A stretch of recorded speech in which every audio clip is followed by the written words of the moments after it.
Uzme katakombe. Kalaš je naš. Nije kalaš nikom, onda dobiješ u glavu, onda hodaš kao kiklon. Sad da vam pokažem. Evo ga gol Messi. Jao!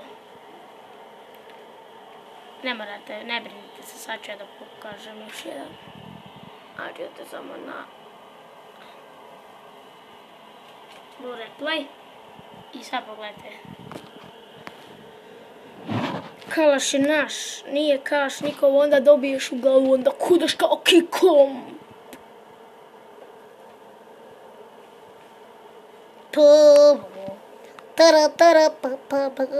Normalno kad sam ja pro igrač u PES-u.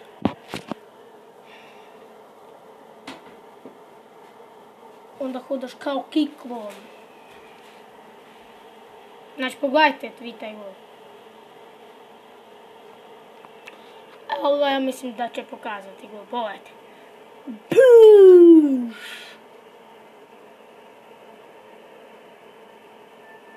Ajde, dolaze mi po ruke. Pogledajte vi gol. Vidio. I još kad gledaš od ove. Kako je zavirilo.